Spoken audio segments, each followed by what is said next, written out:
Question suivante de Monsieur Stéphane Lenormand à Monsieur le ministre de la Transition écologique et de la cohésion des territoires. Vous avez la parole, Monsieur Lenormand. Merci Madame la Présidente, Monsieur le Ministre, chers collègues. Je souhaiterais donc interroger le ministre de la Transition écologique et de la cohésion des territoires sur les inquiétudes des habitants de Saint-Pierre-et-Miquelon concernant la dégradation de la biodiversité du site du Grand Barachois sur la commune de Miquelon-Longlade. La lagune du Grand Barachois est un site naturel exceptionnel sur l'archipel, tant par sa géomorphologie que par la biodiversité qu'il abrite. Elle est un site notable de reproduction des phoques, sous l'œil de nombreuses espèces d'oiseaux et quelques chevaux en liberté qui fréquentent les lieux et offrent aux visiteurs un spectacle unique. C'est un site qui est également le lieu de nombreuses pratiques par la population. C'est pourquoi la pollution par des algues constatée et subie depuis de nombreuses années par tous suscite des inquiétudes légitimes, d'autant que le phénomène prend de l'ampleur. Par ailleurs, la population s'indigne de voir que les nombreux courriers et alertes, comme ceux des collectivités territoriales, de la Fédération de chasse et des associations de protection et de défense de la biodiversité, adressés aux services de l'État, sont restés sans réponse ou quasiment. Pour ma part, sur ce sujet, j'ai déposé une question écrite le 9 août 2022 sans réponse et un courrier le 8 février 2023 sans réponse aussi. Aucune action n'a donc été mise en place par les autorités afin de stopper le développement constant de cette pollution et anticiper les préjudices. Alors que la France met régulièrement en avant la qualité de la biodiversité ultramarine, il est par conséquent incompréhensible, Monsieur le Ministre, que la seule réponse à la situation actuelle soit de laisser faire finalement la nature.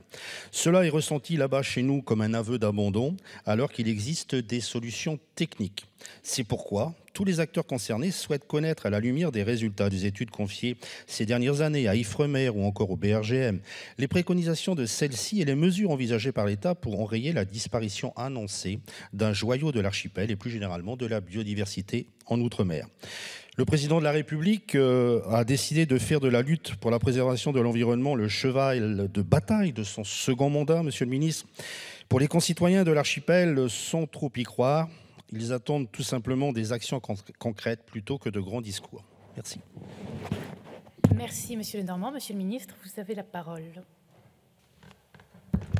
Madame la Présidente, Mesdames et Messieurs les députés, Monsieur le député Lenormand, vous avez interrogé le ministre de la Transition écologique sur les transformations et vos préoccupations pour le site du Grand Barachois.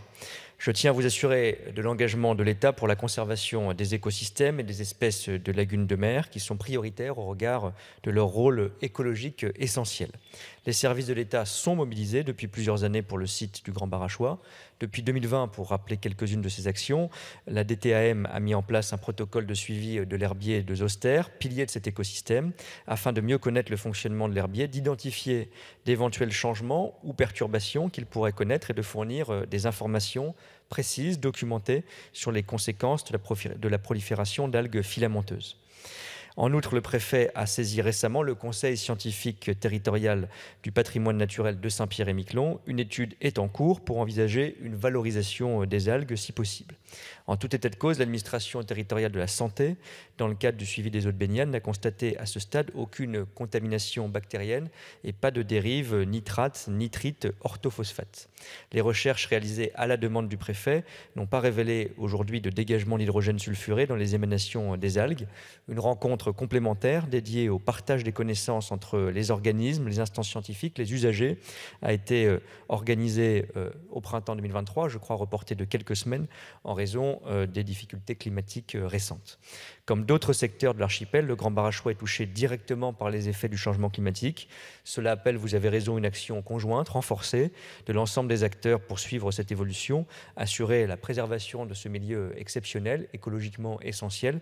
Croyez-le bien, les services de l'État y sont engagés et Christophe Béchu et Bérangère Couillard en assureront auprès de vous, Monsieur le député, le suivi dans les semaines qui viennent au vu des nouvelles réunions et études lancées par les services de l'État localement. Merci, Monsieur le ministre. Monsieur Lenormand. Eh bien, écoutez, Monsieur le Ministre, merci pour ces informations.